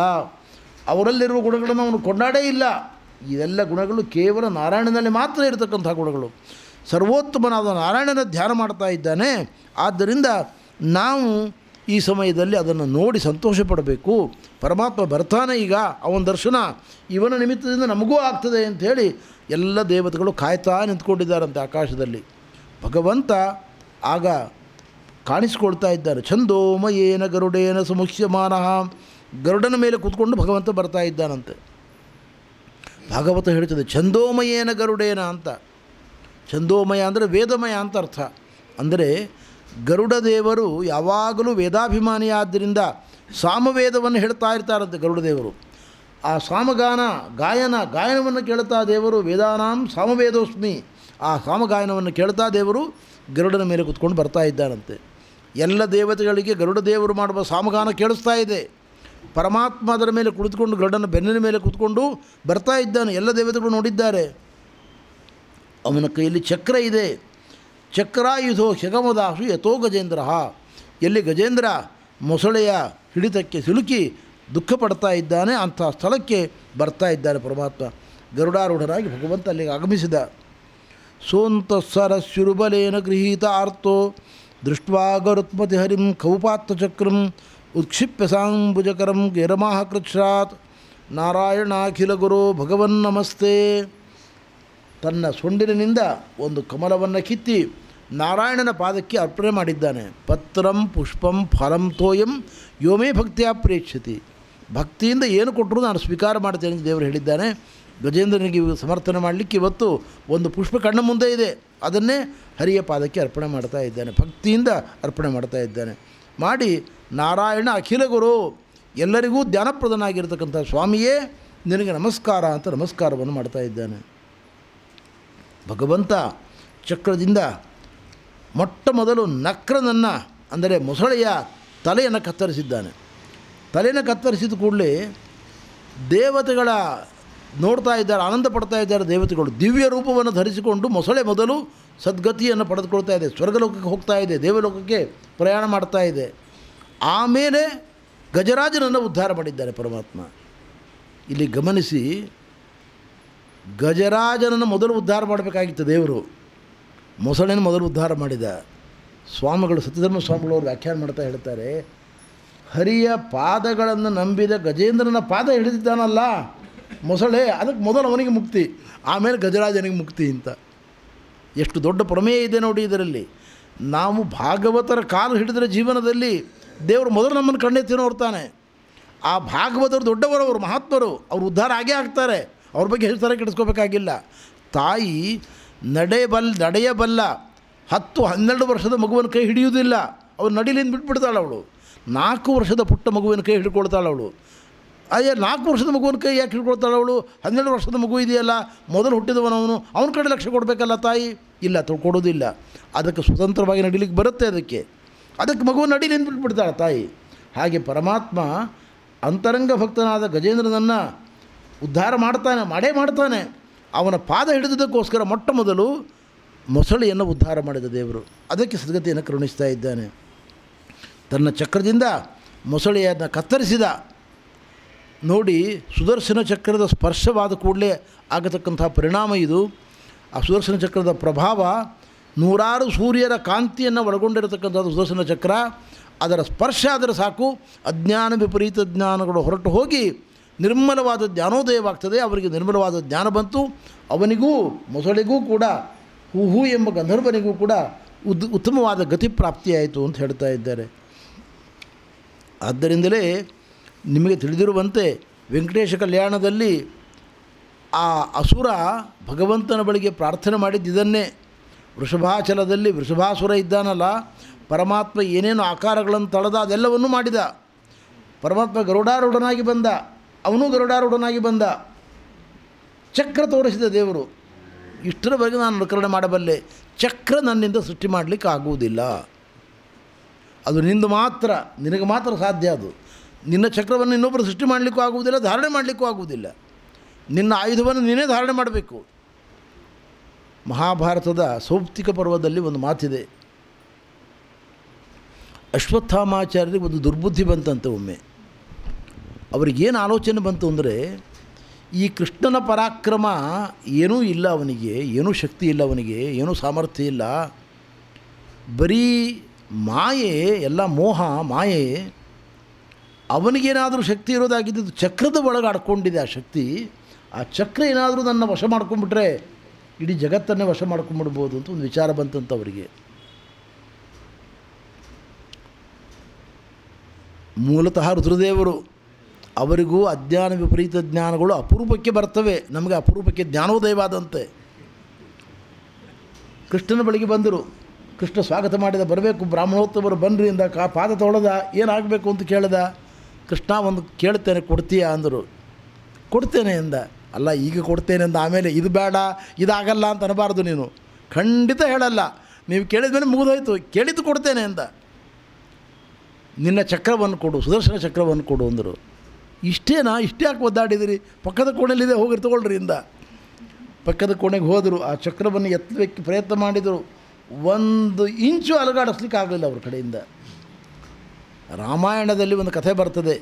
ಪರಶುರಾಮ ದೇವರು ತನ್ನ ಕೈಯಲ್ಲಿರತಕ್ಕಂಥ ಬಿಲ್ಲನ್ನು ರಾಮನಿಗೆ ಕೊಟ್ಟರು. ನೋಡಿ ಎತ್ಕೋ, ಇದನ್ನು ನೋಡೋಣ, ಎತ್ತಿದರೆ ನಿನ್ನನ್ನು ನಾನು ವಿಷ್ಣುವಿನ ಅವತಾರ ಅಂತ ಒಪ್ಕೊಳ್ತೇನೆ ಎಂದರು. ಅದೇನದು, ಅಜ್ಞಾನಿಗಳಿಗೆ ರಾಮ ಬೇರೆ ಪರಶುರಾಮ ಬೇರೆ ಅಂತ ಅನ್ನಿಸ್ತಾ ಇದೆ.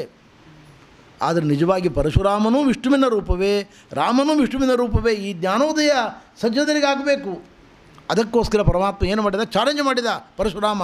ಏನಯ್ಯ, ನಿನ್ನ ಪರಾಕ್ರಮ ಗೊತ್ತಾಗತ್ತೆ ನೋಡಿ, ಈಗ ಈ ಬಿಲ್ಲು ಎತ್ಕೋ, ಇದನ್ನು ಎತ್ತಲಿಕ್ಕೆ ವಿಷ್ಣುವನ್ನು ಬಿಟ್ಟು ಬೇರೆ ಯಾರಿಗೂ ಸಾಧ್ಯನೇ ಇಲ್ಲ, ಎತ್ತು ನೋಡೋಣ ಅಂದ. ರಾಮ ಲೀಲಾಜಾಲವಾಗಿ ಎತ್ತಿಬಿಟ್ಟ. ಎಲ್ರಿಗೂ ಅರ್ಥ ಆಗಿ ಹೋಯ್ತು, ಇವನೇ ವಿಷ್ಣು. ವಿಷ್ಣುವಿನ ಬಿಲ್ಲನ್ನು ವಿಷ್ಣುವನ್ನು ಬಿಟ್ಟು ಬೇರೆ ಯಾರೂ ಎತ್ತಲಿಕ್ಕಾಗೋದಿಲ್ಲ. ಬ್ರಹ್ಮ ಎತ್ತಲಿಕ್ಕಾಗಲ್ಲ, ಶಿವ ಎತ್ತಲಿಕ್ಕಾಗಲ್ಲ, ಅದನ್ನು ವಿಷ್ಣುವೇ ಎತ್ತಬೇಕು. ಈ ಪುಟ್ಟ ಮಗ ರಾಮ ಎತ್ತಿದ್ದಾನೆ ಅಂದರೆ 14 ವರ್ಷದ ಮಗು, ಅವನು ವಿಷ್ಣುವೇ ಅಂತ ಎಲ್ರಿಗೂ ಅರ್ಥ ಆಗೋಯಿತು, ವಿವೇಕಿಗಳಿಗೆ, ಜ್ಞಾನಿಗಳಿಗೆ. ಹಾಗೆ ಇಲ್ಲೂ ಕೂಡ ಅವನ ಆಯುಧವನ್ನು ಬೇರೆ ಯಾರೂ ಎತ್ತಲಿಕ್ಕಾಗುವುದಿಲ್ಲ.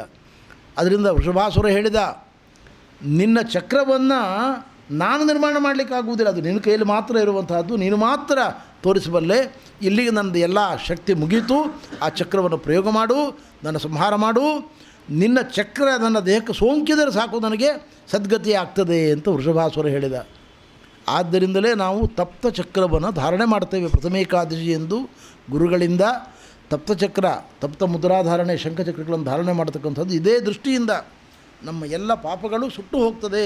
ದೇಹದ ಒಂದು ಭಾಗವನ್ನು ಸುಡಿಸಿಕೊಳ್ಳುವುದು ಮುಖ್ಯ ಗುರಿಯಲ್ಲ, ಅದು ಸಾಂಕೇತಿಕ. ಅದು ಆದ್ದರಿಂದ ಚಕ್ರದ ಮಹಿಮೆ, ಚಕ್ರವನ್ನು ಧಾರಣೆ ಮಾಡಿದ ನಮ್ಮ ಸ್ವಾಮಿಯ ಮಹಿಮೆ, ಅದನ್ನು ಅನುಸಂಧಾನ ಮಾಡಿ ಪಾಪಗಳಿಂದ ಮುಕ್ತರಾಗತಕ್ಕಂಥ ಒಂದು ಪ್ರಕ್ರಿಯೆ ಪ್ರಥಮೇಕಾದಶಿಯ ಆರಾಧನೆಯಲ್ಲಿ ಇರ್ತದೆ. ಆ ದೃಷ್ಟಿಯಿಂದ ಗಜೇಂದ್ರನು ಕೂಡ ಅದನ್ನು ಚಿಂತನೆ ಮಾಡ್ತಾ ಇದ್ದಾನೆ. ಸತ್ಯಧರ್ಮ ಸ್ವಾಮಿಗಳವರು ಒಂದು ಶ್ಲೋಕವನ್ನು ಹೇಳ್ತಾರೆ ಈ ಪ್ರಸಂಗದಲ್ಲಿ, ಸಿಂಹಾಚಲ ಮಹಾತ್ಮ್ಯದಲ್ಲಿ ಉಂಟು ಅಂತ ಉಲ್ಲೇಖ ಮಾಡ್ತಾರೆ. ಗಜೇಂದ್ರ ಕೂಗಿದಾಗ ದೇವರು ಪೀತಾಂಬರವನ್ನು ಉಟ್ಕೊಳ್ತಾ ಇದ್ದಂತೆ. ಭಕ್ತ ವಾತ್ಸಲ್ಯ ಅವನದ್ದು. ತಕ್ಷಣ ಗರುಡನನ್ನು ಕರೆದ. ಇನ್ನೂ ಆ ಪೀತಾಂಬರ ಪೂರ್ತಿ ಉಟ್ಕೊಂಡಿಲ್ಲ ಸರಿಯಾಗಿ, ಒಂದು ಕೈ ಇಟ್ಕೊಂಡಂತೆ. ಗರುಡನ ಮೇಲೆ ಕೂತ್ಕೊಂಡ್ಬಿಟ್ಟಂತೆ. ದೇವರು ಹಾರಿ ಕೂತ್ಬಿಟ್ಟಂತೆ. ನಡಿ ಅಲ್ಲಿಗೆ ಎಂದಂತೆ. ಗರುಡ ಹೊರಟ. ಗರುಡ ಎಲ್ಲಿಗೋ ಹೋಗಿ ಬಂದಿದ್ದ, ಬಹಳ ಬಳಲಿದ್ದರಂತೆ. ಬಹಳ ನೀರಡಿಕೆಯಾಗಿದೆ ಗರುಡನಿಗೆ. ಪುರಾಣ ಹೇಳ್ತದೆ, ಸವ್ಯ ಹಸ್ತೇನ ಗೃಹನ್ ವಿತ್ರಸ್ತಂ ಪೀತವಸ್ತ್ರಂ ವೇಗಶಾಂತಂ ನಿತಾಂತಂ ಖಗಪತಿಂ ಅಮೃತಂ ಪಾಯನ್ ಅನ್ಯಪಾಣು. ಬಲಗೈಯಿಂದ ಅವನಿಗೆ ದಿವ್ಯವಾದ ಜಲವನ್ನು ಕುಡಿಸ್ತಾ ಇದ್ದಾನಂತೆ, ನೀರನ್ನು ಕುಡಿಸ್ತಾ ಇದ್ದಾನಂತೆ ಗರುಡನಿಗೆ ದೇವರು. ಎಡಗೈಯಿಂದ ಬಟ್ಟೆ ಹಿಡ್ಕೊಂಡಿದ್ದಾನೆ, ಅದನ್ನು ಸರಿ ಮಾಡ್ಕೊಳ್ಳಿಕ್ಕಾಗಿಲ್ಲ, ಕಚ್ಚಿ ಹಾಕ್ಕೊಳ್ಳಿಕ್ಕಾಗಿಲ್ಲ, ಸರಿಯಾಗಿ ಬಿಗಿ ಮಾಡ್ಕೋತಾ ಇದ್ದಾನೆ. ಗರುಡನ ಮೇಲೆ ಹಾರಿ ಕೂತ್ಬಿಟ್ಟ. ಗರುಡನಿಗೆ ನೀರಡಿಕೆ ಆಗಿದೆ, ಹೋಗ್ಲಿಕ್ಕೆ ಆಗ್ತಾ ಇಲ್ಲ. ನೀರು ಕುಡಿಸಿದ, ನಡಿ ಹೊರಡೋಣ ಅಂದ. ಭಕ್ತರ ಮೇಲಿನ ವಾತ್ಸಲ್ಯದಿಂದ ಭಗವಂತ ಪ್ರಕಟನಾದ ಅಂತ ಪುರಾಣದಲ್ಲಿ ಬರತಕ್ಕಂಥ ಕಥೆಯನ್ನು ನಿರೂಪಣೆ ಮಾಡಿದ್ದಾರೆ. ಹೀಗೆ ಭಗವಂತ ಅವತಾರ ಮಾಡಿದಾಗ ಅಲ್ಲಿ ದೇವತೆಗಳ ನಾಡಿನಲ್ಲಿರತಕ್ಕಂಥ ಗಂಧರ್ವರು ಗಾಯನ ಮಾಡ್ತಾ ಇದ್ದಾರೆ, ಸಿದ್ಧರು ಚಾರಣರು ನರ್ತನ ಮಾಡ್ತಾ ಇದ್ದಾರೆ. ಎಲ್ಲರೂ ಕೂಡ ಪರಮಾತ್ಮನ ಮಹಿಮೆಯನ್ನು ಸ್ತೋತ್ರ ಮಾಡ್ತಾ ಇದ್ದಾರೆ. ಆ ಹುಹು ಎಂಬತಕ್ಕಂತಹ ಗಂಧರ್ವ ಮುಕ್ತೋ ದೇವರ ಶಾಪೇನ ಹುಹು ಗಂಧರ್ವ ಸತ್ತಮಃ. ಹುಹು ಗಂಧರ್ವ ದೇವರ ಶಾಪದಿಂದ ಮುಕ್ತಿಯನ್ನು ಪಡೆದುಕೊಳ್ಳತಕ್ಕಂಥವನಾಗ್ತಾ ಇದ್ದಾನೆ ಅಂತ ಹೇಳ್ತಾ ಇದ್ದಾರೆ. ಆ ಶಾಪದ ಹಿನ್ನೆಲೆಯನ್ನು ಧರ್ಮಸ್ವಾಮಿಗಳವರು ವ್ಯಾಖ್ಯಾನ ಮಾಡ್ತಾ ಹೇಳ್ತಾ ಇದ್ದಾರೆ. ಇಲ್ಲಿ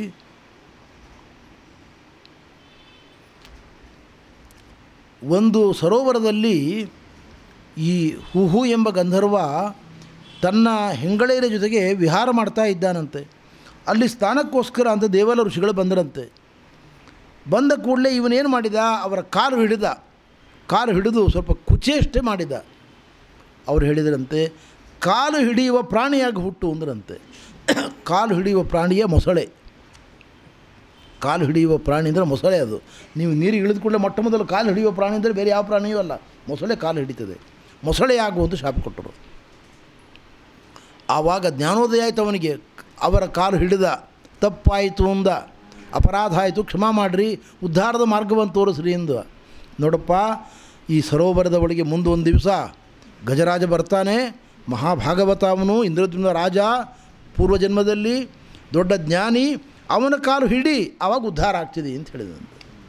ಹೀಗಾಗಿ ಅವನೇ ಇಂದ್ರದ್ಯುಮ್ನ ರಾಜ ಇಲ್ಲಿ ಬಂದಿದ್ದಾನೆ. ಈ ಒಳಗಿರತಕ್ಕಂಥ ಮೊಸಳೆ ಅವನ ಕಾಲು ಹಿಡಿತು, ಉದ್ಧಾರದ ಮಾರ್ಗವನ್ನು ತೋರಿಸಿದ್ದಾರೆ ಅವರು.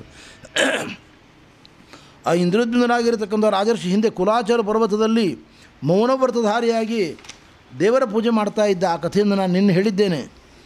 ಅವನು ಕೂಡ ಇವತ್ತು ಭಗವಂತನ ಅನುಗ್ರಹದಿಂದ ಉತ್ತಮವಾದ ಗತಿಯನ್ನು ಪಡೆದುಕೊಳ್ತಾ ಇದ್ದಾನೆ. ಭಗವಂತನ ಕರಸ್ಪರ್ಶಕ್ಕೆ ಅಂಥ ಒಂದು ಮಹಿಮೆ ಇದೆ. ಭಕ್ತನನ್ನು ಕೈ ಮುಟ್ಟಿದ ಭಗವಂತ, ಮುಟ್ಟಿದ ಕೂಡಲೇ ಗಜರಾಜನನ್ನು ಮುಟ್ಟಿದ ಕೂಡಲೇ ಗಜರಾಜನ ಎಲ್ಲ ರೋಗ ನೋವು ಎಲ್ಲ ಹೊರಟೋಯ್ತು. ನಿರ್ಮಲವಾಗಿರತಕ್ಕಂಥ ಕಾಯ ಆಯಿತು, ಎಲ್ಲ ಆಯಾಸ ಪರಿಹಾರ ಆಯಿತು, ಸಂತೋಷ ಆಯಿತು, ತೃಪ್ತಿ ಆಯಿತು. ದೇವರ ಸಾಕ್ಷಾತ್ಕಾರದ ಫಲವಾಗಿ ಉತ್ತಮವಾದ ರೂಪವನ್ನು ಪಡೆದುಕೊಂಡ ಗಜೇಂದ್ರ. ಶ್ರೀಮದ್ ಆಚಾರ್ಯರು ವ್ಯಾಖ್ಯಾನ ಮಾಡ್ತಾ ಒಂದು ಕಡೆಯಲ್ಲಿ ಹೇಳ್ತಾರೆ, ಭಾಗವತದಲ್ಲಿ ಬರ್ತದೆ, ಸತತ್ಕರಸ್ಪರ್ಶ ಹೃತಾಖಿಲ ಶುಭ ಸಪದ್ಯಭಿವ್ಯಕ್ತ ಪರಾತ್ಮದರ್ಶನ. ಪ್ರಹ್ಲಾದರಾಜರ ತಲೆ ಮೇಲೆ ಕೈ ಇಟ್ಟ ನರಸಿಂಹ. ಆ ಕ್ಷಣದಲ್ಲಿ ಆದ ಪರಿವರ್ತನೆಯನ್ನು ಹೇಳ್ತಾ ಇದೆ ಭಾಗವತ. ಒಂದು ಕ್ಷಣ ಯಾವಾಗ ದೇವರು ತಲೆ ಮೇಲೆ ಕೈ ಇಟ್ಟ ಪ್ರಹ್ಲಾದನ ತಲೆ ಮೇಲೆ, ಎಲ್ಲ ಅಮಂಗಲ ಹೊರಟು ಹೋಯ್ತಂತೆ. ನಿರ್ಮಲವಾದ ಜ್ಞಾನ ಜಾಗೃತವಾಯಿತಂತೆ. ಒಳಗಿರುವ ವಾಯುದೇವರ ಸನ್ನಿಧಾನ ಪೂರ್ತಿ ವ್ಯಕ್ತ ಆಯಿತು ಪ್ರಹ್ಲಾದರಾಜರಲ್ಲಿ. ಸಪದ್ಯ ಅಭಿವ್ಯಕ್ತ ಪರಾತ್ಮದರ್ಶನ. ಭಗವಂತನ ಮಂಗಲ ಮಹಿಮೆ ಎಲ್ಲವೂ ಕೂಡ ಬುದ್ಧಿಯಲ್ಲಿ ಚೆನ್ನಾಗಿ ಸ್ಪಷ್ಟಾತಿ ಸ್ಪಷ್ಟವಾಗಿ ಕಾಣಿಸ್ಕೊಡ್ತು. ಆವಾಗ ಸ್ತೋತ್ರ ಮಾಡಲಿಕ್ಕೆ ಆರಂಭ ಮಾಡಿದರು. ಆದ್ದರಿಂದ ಭಗವಂತನ ಕರಸ್ಪರ್ಶ ಆಯಿತು ಅಂದರೆ ಭಕ್ತನಿಗೆ ಉದ್ಧಾರ ಆಗಿ ಹೋದ ಅವನು. ಅದನ್ನೇ ಇಲ್ಲಿ ಹೇಳ್ತಾ ಇದ್ದಾರೆ.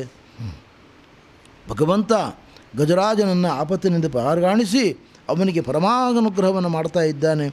ದೇವಾನುದೇವತೆಗಳೆಲ್ಲರೂ ಕೂಡ ದೇವರ ಮಹಿಮೆಯನ್ನು ಕೊಂಡಾಡ್ತಾ ಇದ್ದಾರೆ. ಎಲ್ಲ ದೇವತೆಗಳಿಂದ ಕೂಡಿಸಿಕೊಂಡು ಪರಮಾತ್ಮ ಮತ್ತೆ ಪುನಃ ಮೇಲಿನ ವೈಕುಂಠ ಲೋಕಕ್ಕೆ ಪ್ರಯಾಣ ಮಾಡತಕ್ಕಂಥವನಾಗಿದ್ದಾನೆ. ಶುಕಮುನಿಗಳಂತಾರೆ, ಇವಂ ಮಹಾರಾಜ ತಬೇರಿ ತೋಮಯ ಕೃಷ್ಣಾನುಭಾವೋ ಗಜರಾಜ ಮೋಕ್ಷಣಂ ಸ್ವರ್ಗ್ಯಂ ಯಶಸ್ಯಂ ಕಲಿಕಲ್ಮಶಾಪಹಂ. ಈ ಪವಿತ್ರವಾದ ಗಜೇಂದ್ರ ಮೋಕ್ಷ ಕಥೆಯನ್ನು ಯಾರು ಕೇಳುತ್ತಾರೆ ಅವರಿಗೆ ಸ್ವರ್ಗ ಪ್ರಾಪ್ತಿಯಾಗ್ತದೆ, ಉತ್ತಮ ಲೋಕಪ್ರಾಪ್ತಿಯಾಗ್ತದೆ. ಯಶಸ್ಯಂ, ನಮ್ಮದೇನಾದರೂ ಜನ್ಮಾಂತರದ ಪಾಪ ಇದ್ದು ಅಪಕೀರ್ತಿ ಬರುವ ಸಂಭವ ಇದ್ದರೆ ಅಪಕೀರ್ತಿಯಿಂದ ಮುಕ್ತಿ ಆಗ್ತದೆ, ಅಪಕೀರ್ತಿ ಹೊರಟು ಹೋಗ್ತದೆ. ಕಲಿಕರ್ಮ ಶಾಪಹಂ, ಕಲಿಯುಗದ ರೋಗಗಳು ಅಂದರೆ ರಾಗದ್ವೇಷಗಳು ಅದು ಕಡಿಮೆಯಾಗ್ತದೆ. ದುಸ್ವಪ್ನನಾಶಂ, ದುಸ್ವಪ್ನದಿಂದ ಸೂಚಿತವಾಗಿರತಕ್ಕಂಥ ಅನಿಷ್ಟ ಅದು ಪರಿಹಾರ ಆಗ್ತದೆ. ನಮಗೆ ಮೃತ್ಯು ಎರಡು ಬಗೆ ಅಂತದೆ ಶಾಸ್ತ್ರ, ಕಾಲ ಮೃತ್ಯು, ಅಕಾಲ ಮೃತ್ಯು ಅಂತ. ಅಕಾಲ ಮೃತ್ಯು ಅಂದರೆ ಅಪವಾದವೂ ಆಗಬಹುದು, ಆಕ್ಸಿಡೆಂಟ್ ಆಗಬಹುದು, ಇದನ್ನು ಅಕಾಲ ಮೃತ್ಯು ಅಂತ ಕರೀತಾರೆ. ಕಾಲ ಮೃತ್ಯು ಅಂದರೆ ಯಾವ ಕಾಲಕ್ಕೆ ಮೃತ್ಯು ಬರಬೇಕೋ ಆ ಕಾಲಕ್ಕೆ ಮೃತ್ಯು ಬರ್ತದೆ, ಅದು ಬದಲಾವಣೆ ಆಗುವುದಿಲ್ಲ. ಅದು ನಾವು ಮಾಡುವ ಹೋಮ, ದುರ್ಗಾರಾಧನೆ, ಪರಮಾತ್ಮನ ಆರಾಧನೆ, ನರಸಿಂಹನ ಆರಾಧನೆ ಇವೆಲ್ಲ ಮಾಡಿದರೂ ಕೂಡ ಮೃತ್ಯು ಬರೋದು ಬಂದೇ ಬರ್ತದೆ. ಅದನ್ನು ಯಾರೂ ತಪ್ಪಿಸ್ಲಿಕ್ಕೆ ಆಗುವುದಿಲ್ಲ. ಅದು ಭಗವಂತನ ಸಂಕಲ್ಪ. ಅದು ಹಾಗಿದ್ರೆ ನಾವು ಮಾಡಿದ ಎಲ್ಲ ದೇವತಾರಾಧನೆ ವ್ಯರ್ಥ ಆಯ್ತಲ್ಲ ಅಂತ ನಾವು ಅಂದ್ಕೊಳ್ಬಾರ್ದು. ಅದು ಜನ್ಮಾಂತರದಲ್ಲಿ ನಮಗೆ ಒಳ್ಳೆಯ ಫಲವನ್ನು ಕೊಟ್ಟೇ ಕೊಡ್ತದೆ. ನಾವೇನು ಇವತ್ತು ದೀರ್ಘಾಯುಷ್ಯ ದೊರಕಲಿ ಅಂತ ಧನ್ವಂತರಿ ಹೋಮ ಮಾಡಿದವು, ನರಸಿಂಹ ಮಂತ್ರ ಹೋಮ ಮಾಡಿಸಿದವು, ಏನೇನೋ ಮಾಡಿದವು. ಆದರೆ ಅದು ಕಾಲ ಮೃತ್ಯುವಾದರೆ ಬದಲಾವಣೆ ಆಗುವುದಿಲ್ಲ. ದೇವರು ಅತ್ಯಂತ ದುಃಖದ ಮರಣ ಇದ್ದರೂ ಕೂಡ ಸ್ವಲ್ಪ ಸುಖದ ಅವಕಾಶವನ್ನು ಕಲ್ಪಿಸಿಕೊಟ್ಟು ಅವನಿಗೆ ಉದ್ಧಾರ ಮಾಡ್ತಾನೆ ದೇವರು. ಇದಿಷ್ಟೇ ಪ್ರಯೋಜನ. ಅಕಾಲ ಮೃತ್ಯು ಇದ್ದರೆ ಇಂಥ ಕಥಾಶ್ರವಣದಿಂದ, ಮನನದಿಂದ ಅಕಾಲ ಮೃತ್ಯು ಪರಿಹಾರ ಆಗ್ತದೆ. ಆ್ಯಕ್ಸಿಡೆಂಟ್ ಯೋಗ ಇತ್ತು, ಕೈ ಕಾಲು ಕಳ್ಕೊಂಡು ಹಾಸ್ಪಿಟ್ಲಲ್ಲೇ ಸಾಯಬೇಕಾದ ಯೋಗ ಇರ್ತದೆ. ಇಂಥ ಕಥೆಗಳನ್ನು ಯಾರು ಚಿಂತನೆ ಮಾಡ್ತಾರೆ, ಮನನ ಮಾಡ್ತಾರೆ, ಅವರಿಗೆ ಆ್ಯಕ್ಸಿಡೆಂಟ್ ಆಗುತ್ತೆ, ತಪ್ಪಿಸ್ಲಿಕ್ಕೆ ಆಗಲ್ಲ. ಅದು ಜನ್ಮಾಂತರದ ಪಾಪ. ಇಡೀ ಕಾಲು ಹೋಗಬೇಕಾದಲ್ಲಿ ಒಂದು ಬೆರಳು ಮಾತ್ರ, ಬೆರಳಿಗೆ ಗಾಯ ಆಗ್ತದೆ, ಅಷ್ಟಕ್ಕೆ ಮುಗಿದು ಹೋಗ್ತದೆ. ಇದನ್ನು ಉಪಮರ್ದಮ್ ಅಂತ ಕರೀತಾರೆ ಶಾಸ್ತ್ರದಲ್ಲಿ. ದೊಡ್ಡ ಹಾನಿಯಾಗಬೇಕಾದ್ರೆ ಭಗವಂತ ಸಣ್ಣದರಲ್ಲಿ ಪರಿಹಾರ ಮಾಡ್ತಾನೆ. ಇದೆಲ್ಲವೂ ಕೂಡ ಭಗವಂತ ನಮಗೆ ಆಗಲಿರುವ ಹಾನಿಯನ್ನು ಸ್ವಪ್ನದ ಮೂಲಕ ಸೂಚನೆ ಮಾಡ್ತಾನೆ. ಸೂಚಕಚ್ಚ ಶ್ರುತೆ ರಾಜಕ್ಷದೇಜ ದ್ವಿಧಃ ಅಂತ ವ್ಯಾಸಸೂತ್ರ. ಭಗವಂತ ಮುಂದೆ ಆಗತಕ್ಕಂಥ ಒಳ್ಳೆಯದನ್ನು ಕೆಟ್ಟದ್ದನ್ನು ಸ್ವಪ್ನದ ಮೂಲಕ, ಕನಸಿನ ಮೂಲಕ ನಮಗೆ ಸೂಚನೆ ಕೊಡ್ತಾನೆ. ಕೆಟ್ಟದ್ದರ ಸೂಚನೆ ಕೊಟ್ಟಾಗ ಭಗವಂತ ನಮಗೆ ಎಚ್ಚೆತ್ತುಕೊಂಡು ನಾವು ಹೋಮ ಹವನಗಳನ್ನು ಮಾಡಿ, ಅನ್ನದಾನವನ್ನು ಮಾಡಿ ಆ ಪಾಪವನ್ನು ಕಳ್ಕೊಂಡ್ಬಿಟ್ವಿ ಅಂದರೆ ಶಿಕ್ಷೆಯ ತೀವ್ರತೆ ಕಡಿಮೆ ಆಗಿಬಿಡುತ್ತೆ. ಶಿಕ್ಷೆಯ ತೀವ್ರತೆ ಕಡಿಮೆ ಆಗಿಬಿಡುತ್ತೆ. ಪಾಪದಿಂದ ನಮಗೆ ಶಿಕ್ಷೆ ಕೊಡಬೇಕಾದವರು ಯಾರು? ದೇವತೆಗಳು. ಶಿಕ್ಷೆ ಕೊಡುವವರು ದೇವತೆಗಳು. ನಮ್ಮ ಕರ್ಮವನ್ನು ನೋಡಿ ಶಿಕ್ಷೆ ಕೊಡತಕ್ಕಂಥವ್ರು ದೇವತೆಗಳು. ಭಗವಂತನ ಬಳಿಗೆ ಹೇಳಿ, ಸ್ವಾಮಿ ನಿನ್ನ ಆದೇಶದಂತೆ ಇವನಿಗೆ ಇಂಥ ಪಾಪ ಮಾಡಿದ್ದಾನೆ, ಈ ಶಿಕ್ಷೆ ಕೊಡ್ತೇವೆ ಅಂಥೇಳಿ ಅವರು ದುಃಖವನ್ನು ಕೊಡ್ತಾರೆ. ನಾವು ಯಾವಾಗ ಆ ಯಜ್ಞಯಾಗಗಳ ಮೂಲಕ, ಅನ್ನದಾನದ ಮೂಲಕ ದೇವತೆಗಳ ಆರಾಧನೆ ಮಾಡ್ತೇವೆ, ಆವಾಗ ಅವರು ಪರಮಾತ್ಮನ ರಿಪೋರ್ಟ್ ಮಾಡ್ತಾರೆ. ಪರಮಾತ್ಮ ಹೇಳ್ತಾನೆ, ಆಯಿತು ನಾನು ಆರಾಧನೆ ಮಾಡಿದ್ದಾನೆ, ಅವನಿಗೆ ಅಲ್ಪ ಶಿಕ್ಷೆಯನ್ನು ಕೊಟ್ಟು ಮುಕ್ತಿ ಮಾಡಿರಿ ಅಂತಾನೆ. ಇನ್ಸ್ಪೆಕ್ಷನ್ನಿಗೋಸ್ಕರ ಅಧಿಕಾರಿಗಳು ಬರ್ತಾರೆ. ವಿದ್ಯಾರ್ಥಿಗಳ ಎಕ್ಸಾಮಿನೇಷನ್ ಹಾಲ್ನಲ್ಲಿ ವಿದ್ಯಾರ್ಥಿಗಳು ಕಾಪಿ ಮಾಡ್ತಾ ಇರ್ತಾರೆ. ಅಧಿಕಾರಿ ನೋಡ್ತಾನೆ, ಒಬ್ಬ ಕಾಪಿ ಮಾಡೋದನ್ನು ನೋಡ್ತಾನೆ. ಅವನು ಬೆಳಿಗ್ಗೆ ಬರ್ತಾನೆ, ಡಿಬಾರ್ ಮಾಡಿಬಿಡಬೇಕು ಅಂತ ಬಾಯಲ್ಲಿ ಬರ್ತದೆ, ಡಿಬಾರ್ ಮಾಡಿಬಿಡ್ತೇನೆ ನಿನ್ನ ಅಂತ ಅಂದ್ಕೊಳ್ತಾನೆ. ಒಂದು ಕ್ಷಣ ಮುಖ ನೋಡಿದ ಕೂಡಲೇ ಅವನ ಮೇಲಧಿಕಾರಿಯ, ಪರಮೋಚ್ಚ ಅಧಿಕಾರಿಯ ಮಗ ಅವನು. ತಕ್ಷಣ ತೆಪ್ಪಕಾಗ್ಬಿಡ್ತಾನೆ. ಏನಯ್ಯ ಹೀಗೆಲ್ಲ ಕಾಪಿ ಮಾಡಬಾರ್ದಯ್ಯ ಅಂಥೇಳಿ ಸುಮ್ಮನೆ ಒಂದು ಪೆಟ್ಟು ಹೊಡೆದು, ನೋಡಿ ಇವರಿಗೆಲ್ಲ ಕಾಪಿ ಮಾಡಲಿಕ್ಕೆ ಅವಕಾಶ ಕೊಡಬೇಡಿ ಇವರಿಗೆಲ್ಲ ಅಂತ ಸೂಪರ್ಡೆಂಟಿಗೆ ಹೇಳಿ ಹೊಟ್ಟೋಗ್ಬಿಡ್ತಾನೆ ಅಲ್ಲಿಂದ. ಶಿಕ್ಷೆ ಏನಾಗಬೇಕಾಗಿತ್ತು? ಡಿಬಾರ್ ಆಗಬೇಕಾಗಿತ್ತು. ಅವನು ಡಿಬಾರ್ ಆಗಲಿಲ್ಲ. ಅವನು ಬೈದು ಮುಗಿಸ್ಬಿಟ್ಟ ಅಷ್ಟಕ್ಕೇ. ಹಾಗೆ ಸ್ವಾಮಿಯಾದ ಭಗವಂತನ ಆರಾಧಕರಾಗಿರತಕ್ಕಂಥವರನ್ನು ಇಂದ್ರಾಜ ದೇವತೆಗಳು ನಮ್ಮ ಸ್ವಾಮಿಯವನಪ್ಪ, ಇವನು ನಮ್ಮ ಸ್ವಾಮಿಯ ಸೇವೆ ಮಾಡ್ತಾ ಇದ್ದಾನೆ, ಸ್ವಾಮಿಯ ಭಕ್ತ ಅನ್ನುವ ಒಂದೇ ಕಾರಣಕ್ಕೋಸ್ಕರವಾಗಿ ಶಿಕ್ಷೆ ಕೊಡದೇ ಇರುವುದಿಲ್ಲ. ಅವರು ಶಿಕ್ಷೆಯ ಪ್ರಮಾಣವನ್ನು ಕಡಿಮೆ ಮಾಡ್ತಾರೆ ಅವರು. ಆದ್ದರಿಂದ ಇದು ಭಗವಂತನ ದೊಡ್ಡ ಅನುಗ್ರಹ ಉಂಟಾಗ್ತದೆ. ಇಷ್ಟೇ ಅಲ್ಲ, ಇದನ್ನು ಹೇಳಬೇಕು. ಶ್ರೇಯಸ್ಕಾಮರಾಗಿರತಕ್ಕಂಥ ಬ್ರಾಹ್ಮಣರು ಈ ಕಥೆಯನ್ನು ಹೇಳಬೇಕು. ಪ್ರಾತಃ ಕಾಲದಲ್ಲಿ ವಿಶೇಷವಾಗಿ ಇದನ್ನು ಪಠನ ಮಾಡಬೇಕು.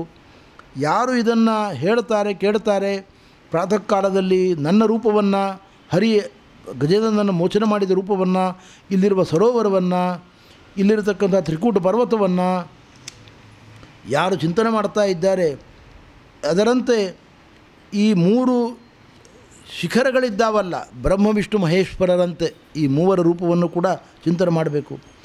ಕ್ಷೀರಸಾಗರ, ಶ್ವೇತದ್ವೀಪ, ಶ್ರೀವತ್ಸರಾಂಚನ, ನಾನು ಎತ್ತರದ ಎದೆಯಲ್ಲಿ ಲಕ್ಷ್ಮೀದೇವಿಯನ್ನು ಕೂಡಿಸ್ಕೊಂಡಿದ್ದೇನೆ, ನನ್ನ ಎದೆಯಲ್ಲಿ ಜಗನ್ಮಾತೆ ಇದ್ದಾಳೆ, ಕುತ್ತಿಗೆಯಲ್ಲಿ ಕೌಸ್ತುಭಮಣಿ ಇದೆ, ಅದು ಬ್ರಹ್ಮದೇವರೇ ತಂದೆಯನ್ನು ಬಿಗಿದಪ್ಪಿಕೊಂಡಿದ್ದಾರೆ ಕೌಸ್ತುಭಮಣಿಯಾಗಿ.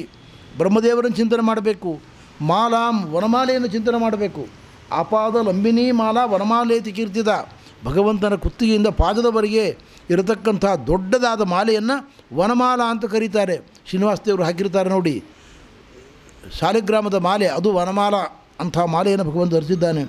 ಕೌಮೋದಕಿ ಶಂಖ, ಸುದರ್ಶನ ಚಕ್ರ, ಇದೆಲ್ಲವನ್ನು ಕೂಡ ಗರುಡದೇವನನ್ನು ನೆನೆಸ್ಕೊಳ್ಬೇಕು, ಶೇಷದೇವರನ್ನು ನೆನೆಸ್ಕೊಳ್ಬೇಕು, ಲಕ್ಷ್ಮೀದೇವಿಯನ್ನು ನೆನೆಸ್ಕೊಳ್ಬೇಕು.